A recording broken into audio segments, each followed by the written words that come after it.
So the next speaker for the coffee break is Flavien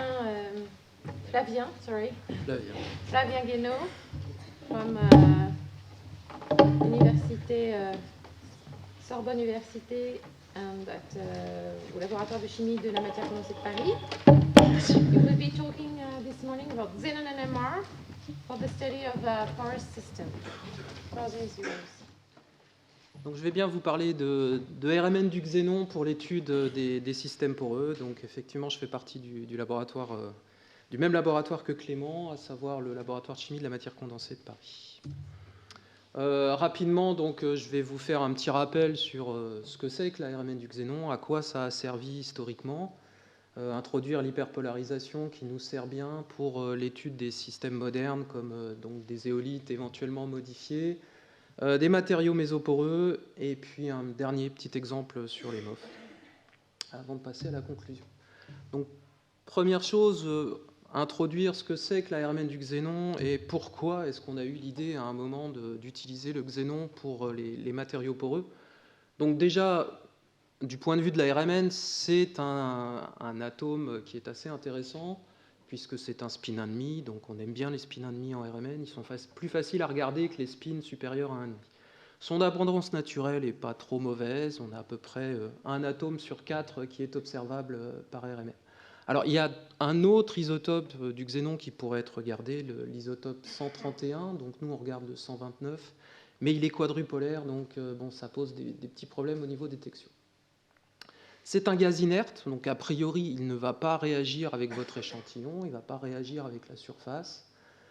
On peut faire de la RMN du xénon avec des composés moléculaires, mais c'est vrai qu'on n'en forme pas beaucoup du fait de cette faible réactivité. Alors, par contre, son gros intérêt, c'est qu'il est très sensible à son environnement, ce qui conduit à une gamme de déplacements chimiques très importante. Alors, j'ai mis la gamme complète.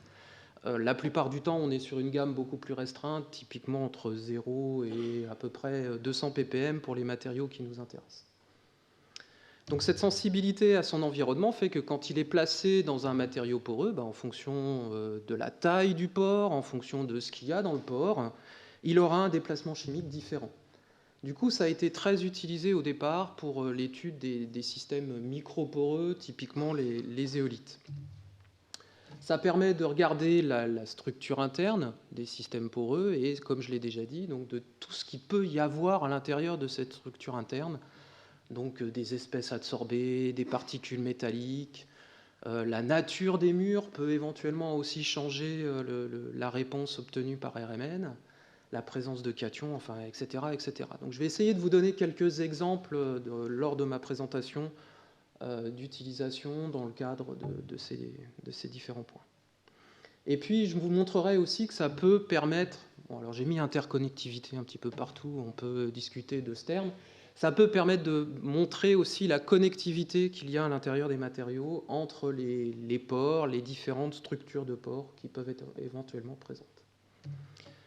Donc, historiquement, quand on a commencé à regarder le signal obtenu en RMN du xénon sur des matériaux poreux, on s'est rapidement rendu compte donc, de cette dépendance du déplacement chimique vis-à-vis de la taille. Là, j'ai pris par exemple une structure zéolitique de type ferriérite, dans laquelle on a deux types de sites d'absorption pour le xénon. Donc les canaux principaux qui sont clairement visibles ici, et puis des cavités. Alors sur cette représentation, c'est toujours difficile avec des objets 3D de ce type-là de bien voir où se situent les cavités. Donc là, c'est un petit peu moins clair, mais faites-moi confiance, ici, il y a effectivement une cavité qui peut être un petit peu distinguée, mais qui ne rend pas compte du fait qu'elle est un petit peu plus grande que les canaux eux-mêmes en taille. Du coup, on a bien deux signaux sur le spectre RMN du xénon, un qui correspond aux canaux, un qui correspond aux cavités. Et vous pouvez voir que plus la taille de l'environnement est grande, plus le déplacement chimique sera faible, plus il va se rapprocher du déplacement chimique du gaz. D'ailleurs, le spectre est mal référencé, puisque celui-ci devrait apparaître à 0. C'est notre référence en RMN du xénon. Donc effectivement, on a une variation du déplacement chimique avec la taille des pores, mais pas seulement. On a également des effets de température, bien évidemment. La force, enfin, l'interaction du xénon avec la surface sera dépendante de la température. Ça sera dépendant aussi de la pression partielle ou de la concentration de xénon que vous avez mis à l'intérieur de votre échantillon. Par exemple, si on représente le déplacement chimique dans une zéolite en fonction de la... Alors j'ai mis en fonction de la pression partielle, en fait c'est plus en fonction de la concentration locale de xénon. On se rend compte que le déplacement chimique va augmenter de façon plus ou moins linéaire, ou en tout cas sur la gamme de pression qu'on couvre habituellement dans nos expériences, on aura généralement une variation linéaire du déplacement chimique. Ça s'explique par le fait que le déplacement chimique est en fait, pour simplifier, la somme de deux termes, un déplacement chimique qui correspond à l'interaction entre le xénon et la surface qu'on regarde, mais également un terme qui va dépendre des collisions entre atomes de xénon. Et évidemment, plus vous avez de xénon à l'intérieur de votre matériau, plus vous avez des collisions entre atomes, donc plus votre déplacement chimique va augmenter. Et puis, le nombre de collisions que vous allez pouvoir obtenir va dépendre lui-même du volume accessible aux atomes de xénon à l'intérieur de l'échantillon. Donc en gros, pour avoir quelque chose qui ne dépend que de la surface, quand vous faites une expérience, il faut faire en fait plusieurs expériences en fonction de la concentration, en fonction de la pression, pour pouvoir extrapoler à une couverture nulle de votre surface, à un atome unique de xénon qui serait posé à la surface. Là, vous avez quelque chose qui est uniquement dépendant de votre surface, et donc uniquement dépendant de la courbure de votre surface, donc de la taille de votre pore. Donc ça, c'est typique pour un échantillon dans lequel vous avez présence uniquement de micropores bien ordonnés, donc comme une zéolite. Pourquoi ça passe pas au suivant? Bonne question. Voilà. Alors évidemment, votre matériau est souvent plus compliqué que ces pores bien définis et uniques. Et par exemple, lorsque vous avez des sites d'absorption préférentiels, qu'on appelle souvent sites d'absorption forts, vous commencez, quand vous augmentez la pression partielle de xénon, par observer une diminution du déplacement chimique avant de retrouver le comportement classique d'un matériau microporeux. Donc cette décroissance pourra vous permettre de détecter la présence de ces sites d'absorption forts à l'intérieur du matériau, donc ce qui est une information intéressante, mais peut éventuellement aussi vous poser des problèmes dans votre mesure. Donc il faut garder à l'esprit que ce n'est pas toujours aussi simple que cette représentation idéale, et que dans cette situation, pour avoir quelque chose qui ne dépend que de la surface parfaite, il faut mener donc l'expérience sur l'ensemble de la gamme de pression et extrapoler la partie linéaire à pression nulle. Donc moyennant ça, on peut envisager d'avoir une espèce de mesure spectroscopique de la taille de pore, puisqu'on voit que dans ce cas-là, le déplacement chimique mesuré par les méthodes précédentes est bien dépendant, il y a bien une relation univoque entre la taille de pore et le déplacement chimique mesuré en RMN du xénon. Donc c'était historiquement ce qui avait poussé les gens à utiliser cette méthode, à essayer d'avoir cette mesure spectroscopique de la taille de pore. Le problème majeur, c'est qu'on est en train de travailler avec une phase adsorbée, donc avec une concentration de xénon qui n'est généralement pas très élevée. En tout cas, si on reste sur des gammes de pression raisonnables à l'intérieur de notre tube RMN. On a quelquefois des quantités de matière assez faibles. C'est le cas, par exemple, lorsqu'on travaille sur des films poreux. Parfois des temps de relaxation qui sont très longs, donc ça a été aussi historiquement un des problèmes majeurs qu'on a essayé de résoudre en introduisant justement du paramagnétisme à l'intérieur de notre échantillon, simplement en mettant un petit peu d'oxygène avec notre xénon gaz. Et puis, ce qui fait qu'on a effectivement une sensibilité déplorable, c'est la limitation intrinsèque de la technique, la faible polarisation nucléaire, en tout cas lorsqu'on est dans les conditions d'équilibre. Donc Linden nous a déjà montré qu'on était capable de travailler en dehors de cet équilibre, et c'est également le cas en xénon, comme je vais vous le montrer par la suite. Donc par exemple pour le xénon, pour le proton tout à l'heure, c'était 1 proton sur 10 000 qui pouvait être détecté dans les conditions d'équilibre. Pour le xénon, c'est encore pire puisqu'on a un rapport gyromagnétique plus faible. Donc là, c'est 1 atome sur 100 000, grosso modo, quand on est dans un champ de 11 Tesla. Donc si on a tous les problèmes mentionnés précédemment, ça mène rapidement à des expériences qui sont impossibles à réaliser dans les conditions habituelles. Donc cet équilibre de Boltzmann, ce n'est pas la situation idéale. On voudrait essayer d'arriver à quelque chose de ce type-là qui nous permettra d'avoir une quantité détectable beaucoup plus importante, donc une sensibilité de la méthode beaucoup plus importante. Dans le cas du xénon, il existe heureusement une technique finalement assez simple qui ne nécessite pas tout l'équipement qui est nécessaire pour la technique de DNP. Donc celle qui repose sur le pompage optique et ensuite par échange de la polarisation électronique, simplement par échange de spin. Donc en fait, le pompage optique, c'est une technique qui est assez vieille, elle a été démontrée par Kastler dans les années 50. Elle permet de polariser, grâce à une source optique et grâce à une source laser, les électrons, par exemple, d'un métal comme le rubidium. Donc on va pouvoir obtenir une polarisation électronique hors équilibre, qui est encore plus importante que la polarisation électronique initialement présente dans les conditions d'équilibre. Et après, on est capable de transférer cette polarisation électronique par simple mise en contact du xénon avec le rubidium polarisé, et donc de la transférer vers la polarisation nucléaire du xénon. Alors grâce à ça, on va pouvoir augmenter considérablement la polarisation, jusqu'à un facteur 10 000 typiquement, obtenir des polarisations de l'ordre du pourcent, voire de la dizaine de pourcents, et donc d'augmenter l'aimantation qui sera finalement la quantité détectée par notre expérience. Donc le montage qu'on utilise, je ne vais pas rentrer dans le détail de ce montage, il a la particularité de pouvoir travailler en flux. Donc les premiers montages étaient ce qu'on appelait en batch, donc on polarisait notre échantillon une fois et puis ensuite on faisait la détection en essayant d'accumuler le plus vite possible le signal hyperpolarisé.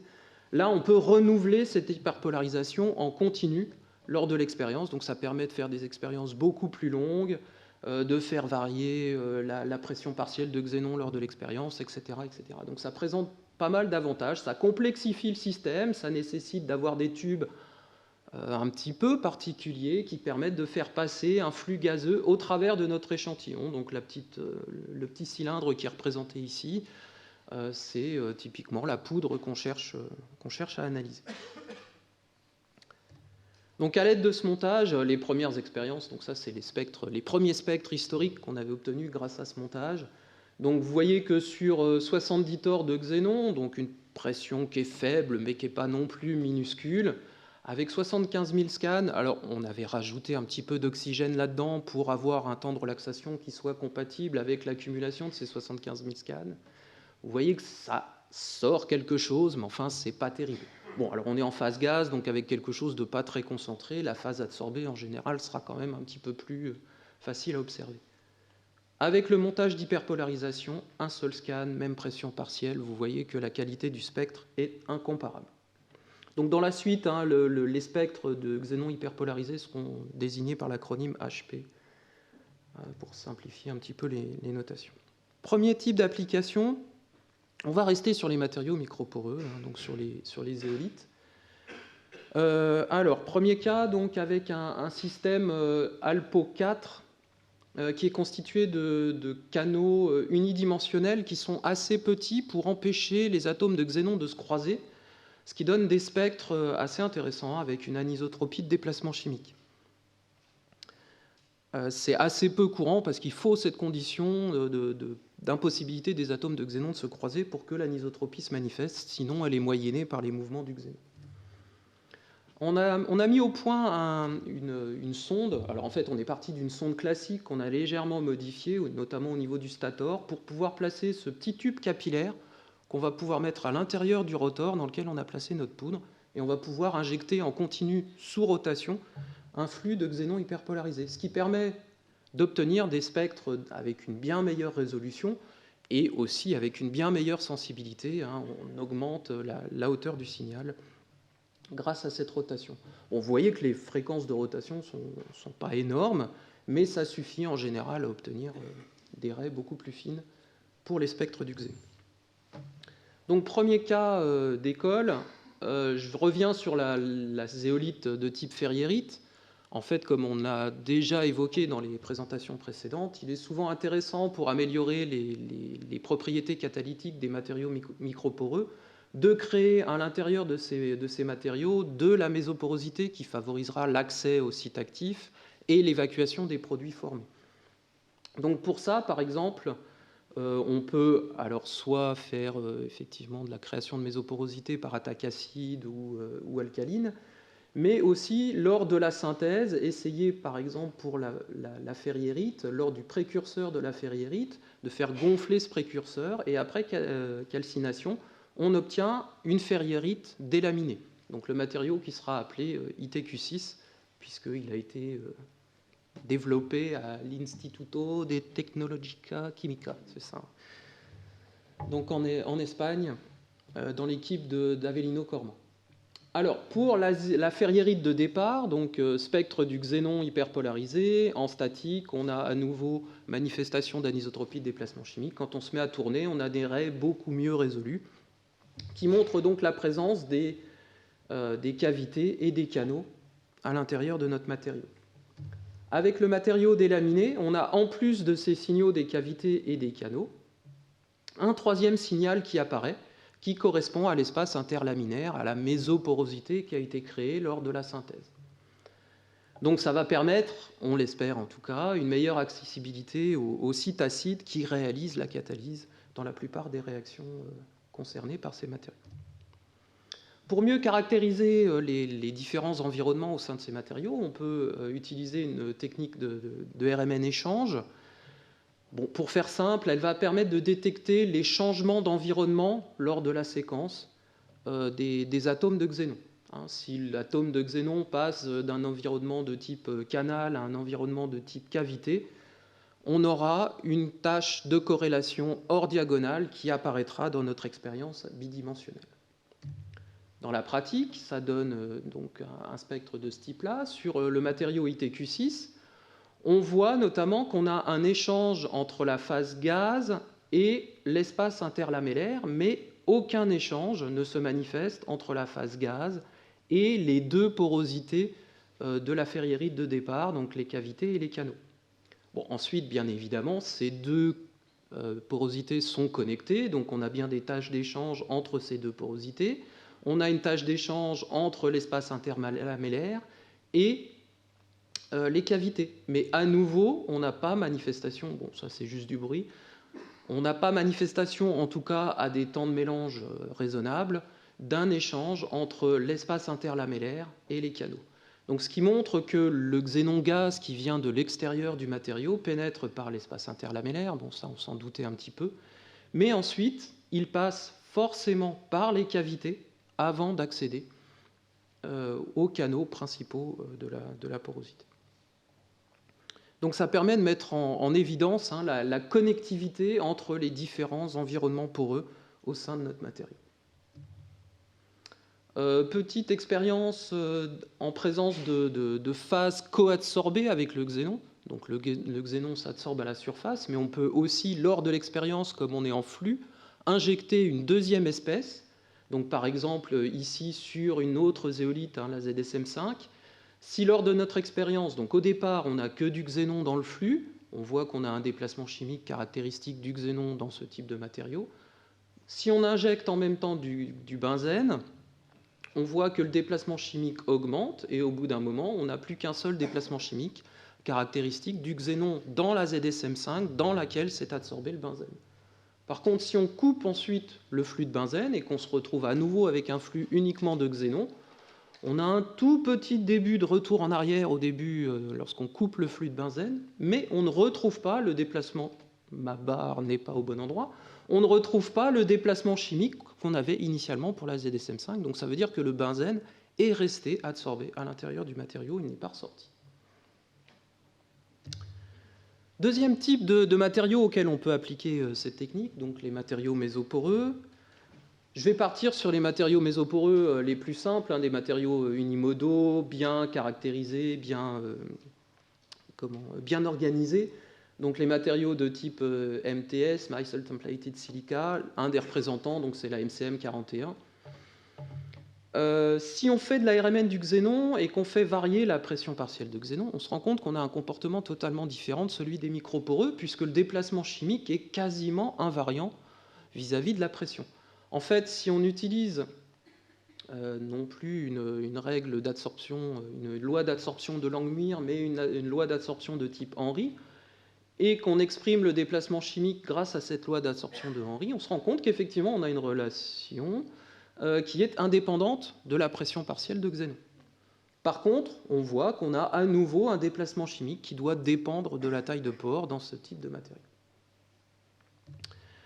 Alors, juste pour vous montrer qu'on est capable de travailler avec des quantités de matière particulièrement faibles lorsqu'on a un dispositif d'hyperpolarisation, là, je vous mets l'exemple sur le même type de porosité, mais cette fois-ci mise en forme sous la forme de film mince. Donc, c'était l'équipe de Clément à l'époque. Donc, on a l'équivalent de 0,1 mg de silice à l'intérieur de notre échantillon. Et on voit qu'on est quand même capable de détecter le xénon adsorbé au sein de la mésoporosité de ces films. Même pour des pressions partielles qui sont particulièrement faibles. Bon, ça c'était en passant pour vous montrer l'intérêt de l'hyperpolarisation. Alors, Lindon en a déjà parlé. Bien souvent, ces matériaux en eux-mêmes ne présentent pas de propriétés catalytiques intéressantes. Donc, on est bien souvent obligé de les fonctionnaliser pour leur apporter justement des fonctions applicatives. Donc, par exemple, ici, je vous montre une SBA15, donc même famille de matériaux que les MCM, dans laquelle on est venu greffer des fonctions arylsulfoniques par co-condensation.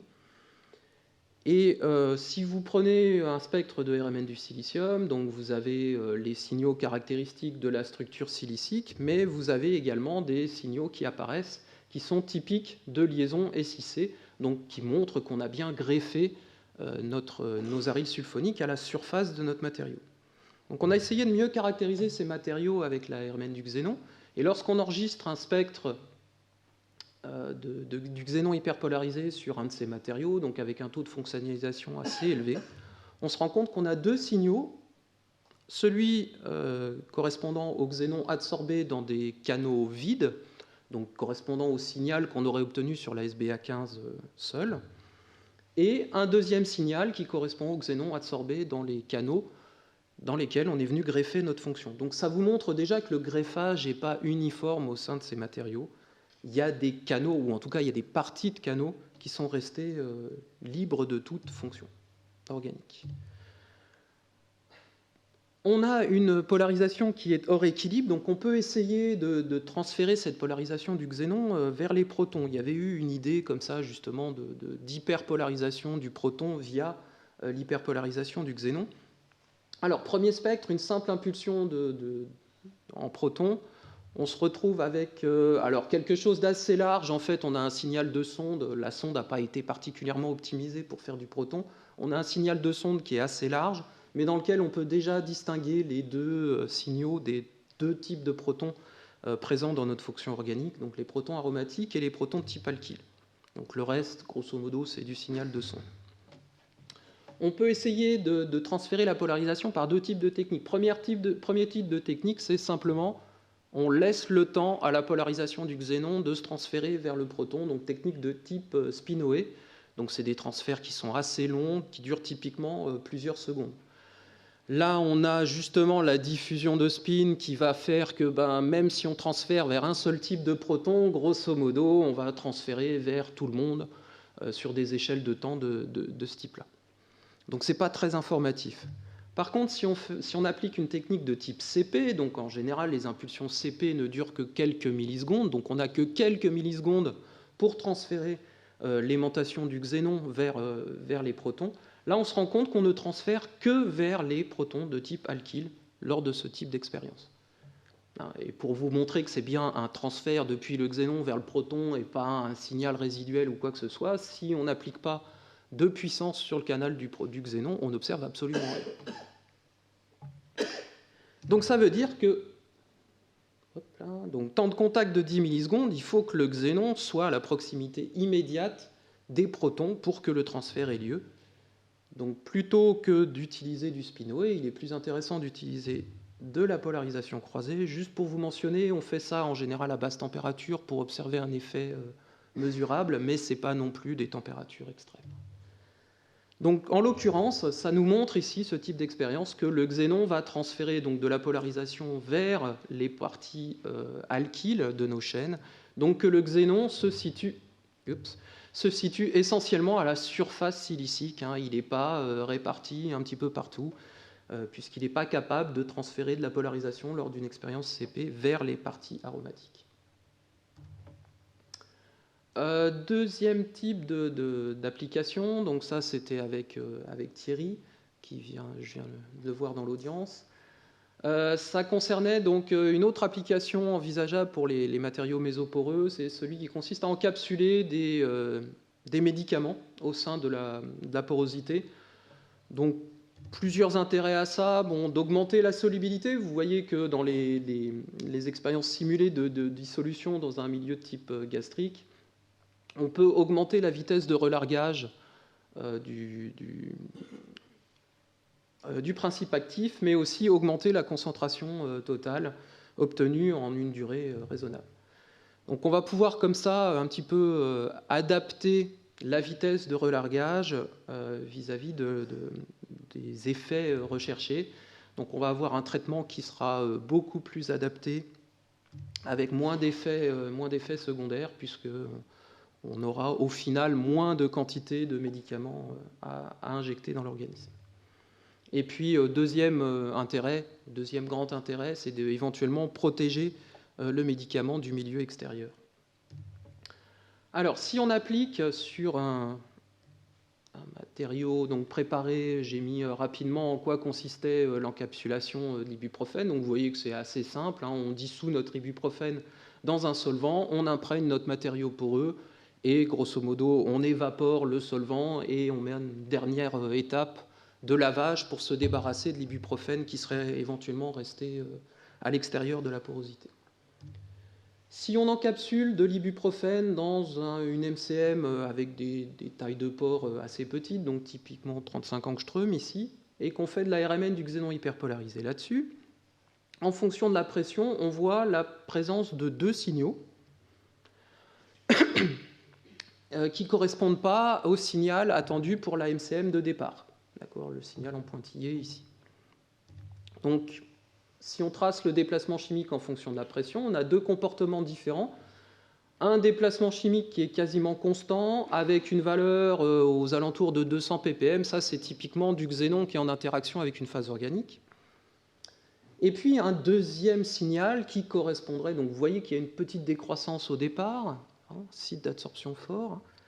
Donc, quelque chose qui correspondrait à une porosité. Bon, sauf que si on regarde... Et une porosité de type mésoporeuse. Sauf que si on regarde les courbes d'absorption d'azote, on se demande d'où vient cette porosité. La courbe bleue, c'est la MCM 41 de départ, et la courbe rouge, c'est la MCM une fois qu'on a encapsulé notre ibuprofène. Grosso modo, on a tout rempli, il ne reste plus rien.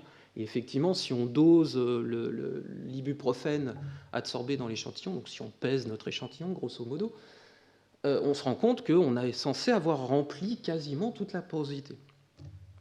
Donc, petite explication proposée à la présence de ces deux signaux.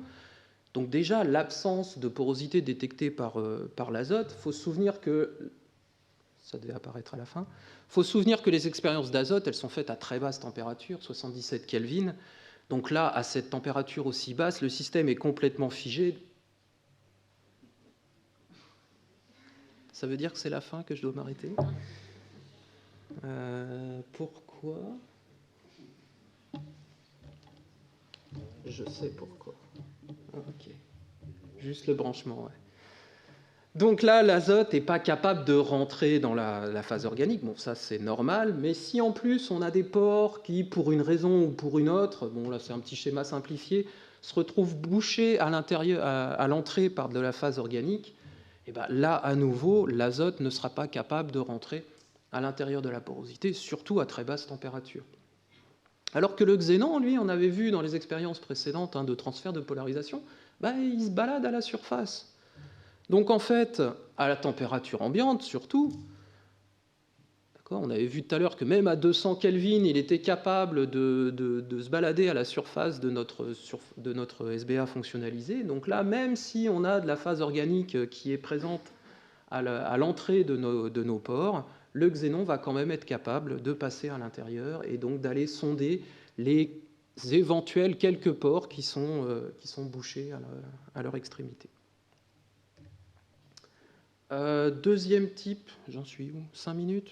Ouais, bon, donc je vais passer sur les matériaux carbone rapidement. Donc c'était juste pour vous montrer qu'on pouvait travailler sur autre chose que de la silice en réalisant le même type d'expérience. Donc là, c'est des répliques en fait de la SBA sous forme carbonée, et on a pu mettre en évidence simplement donc à nouveau la présence de deux types de porosité, et par des expériences de 2D échange de montrer que la deuxième porosité, qui était une porosité de type microporeuse, était située dans les barreaux en carbone constituant le matériau. Donc, hop, je passe rapidement. Donc à nouveau, deuxième exemple sur le fait qu'on est capable de travailler sur autre chose que de la silice. Il y a eu toute une thèse en collaboration avec l'IFPEN sur des matériaux de type alumine mésoporeuse qui sont utilisés comme support pour réaliser ensuite des catalyseurs. Donc on a travaillé sur des matériaux donc avec des dénominations obscures qui étaient tous des alumines mésoporeuses, et on retrouvait à chaque fois une variation qui, à haute pression, était indépendante de la pression de xénon, mais qui, au départ, montrait une décroissance qui était caractéristique de la présence de sites d'absorption forts. Donc il fallait surtout éviter de se placer dans cette région où on avait une dépendance du déplacement chimique vis-à-vis de quelque chose qui ne nous intéressait pas.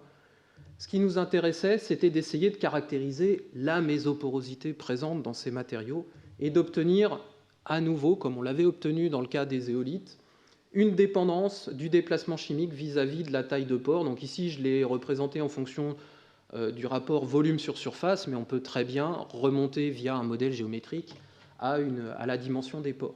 Donc vous voyez qu'en fonction du matériau, en fait, contrairement aux zéolites où on avait une seule dépendance, là, en fonction de la nature du matériau, on a différents types de dépendances, et on a quelque chose qui est assez satisfaisant pour la famille d'alumine qu'on a étudiée.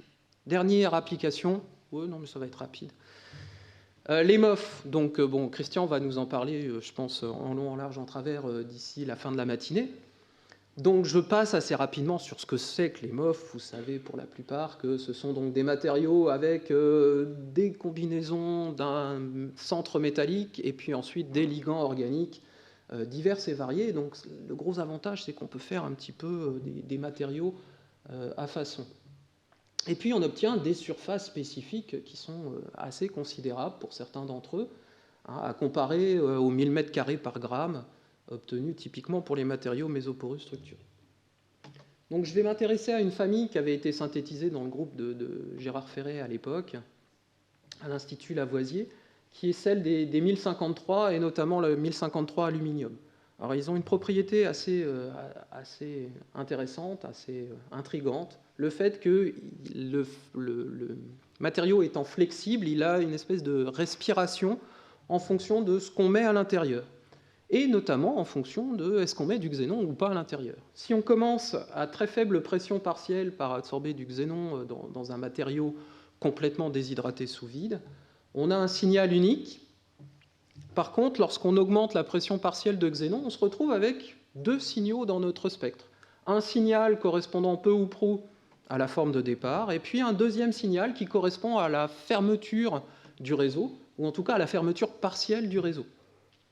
Donc le xénon lui-même induit cette fermeture du réseau. Et puis, lorsqu'on augmente la pression, on a variation des intensités des deux signaux, donc la proportion de forme fermée du matériau varie.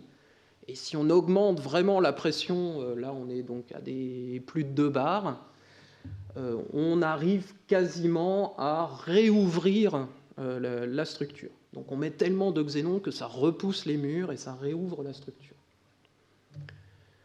Si on fait des isothermes d'adsorption sur ces matériaux, on se rend compte qu'il y a une hystérésis entre l'adsorption et la désorption. Et bien cette hystérésis, on la retrouve dans nos expériences de xénon. Si vous regardez pour des pressions similaires, suivant qu'on est en train de faire l'adsorption du xénon ou qu'on est en train de faire la désorption du xénon à l'intérieur de notre matériau, on a des signaux qui sont différents. D'accord ? Au départ, on part avec la forme fermée et on fait apparaître de plus en plus de formes... on part avec la forme ouverte et on fait apparaître de plus en plus de formes fermées. Et puis, cette forme fermée continue à exister à des pressions, quand on est dans la désorption, pour lesquelles elle n'existait pas lorsqu'on était en train de faire l'adsorption. Alors, il y a encore un grand débat sur le pourquoi est-ce qu'il y a cette hystérèse. On la retrouve sur les déplacements chimiques. Vous voyez que la forme ouverte, effectivement, on a une hystérèse sur les déplacements chimiques du xénon. Et une des hypothèses qu'avait émise Marianne à l'époque, c'était le fait qu'on avait quelque chose de type effet bottleneck lors de l'ouverture et de la fermeture des systèmes. Donc quelque chose qui serait de ce type-là, et non pas certaines cavités qui sont ouvertes dans un grain, certaines cavités qui sont fermées dans d'autres grains. Là, on avait proposé que dans la même région, on avait coexistence d'une forme fermée et d'une forme ouverte, avec la forme fermée aux extrémités. Bon, ça reste encore en débat. Pour trancher, il faudrait faire notamment des expériences de type EXI. Là, on pourrait voir, notamment par l'absence de certains signaux, si cette hypothèse est valable ou pas. Simplement, pour avoir coexistence des deux formes, il faut se placer à des pressions quand même assez élevées de xénon. Donc on n'a pas pu réaliser l'expérience à l'époque, mais on espère, grâce à Resport, qui a financé la rénovation du système, de pouvoir avoir un système qui permettra de travailler en flux continu à ce type de pression, mais de façon stable et reproductible, puisque pour pouvoir faire une 2D, il faut que pendant l'ensemble de l'expérience 2D, la polarisation soit stable, elle soit toujours la même d'une expérience à l'autre. Donc, petite conclusion rapide. Bon, je vous ai montré qu'on pouvait, grâce à l'ARMN du xénon, obtenir des informations sur la structure interne, mais aussi tout ce qu'il y avait à l'intérieur de cette structure. Par le pompage optique, on peut gagner énormément en sensibilité, donc se tourner vers tout un tas de matériaux modernes, des silices, des alumines, des matériaux carbonés, mais aussi donc, toute la famille des MOF. Travailler sur des poudres, mais aussi sur des films. Et puis donc s'adresser à des environnements microporeux, mésoporeux, mais aussi à des matériaux de type multi-échelle pour essayer d'avoir une idée de la connectivité entre ces différentes porosités. Donc les remerciements, l'équipe historique du xénon, dont il ne reste plus que Andréi maintenant, puisque certains sont partis vers d'autres cieux. Le LCMCP, donc j'ai mis uniquement les gens avec lesquels j'ai travaillé pour les différents exemples présentés, mais je remercie bien évidemment l'ensemble du laboratoire dans lequel il fait bon vivre.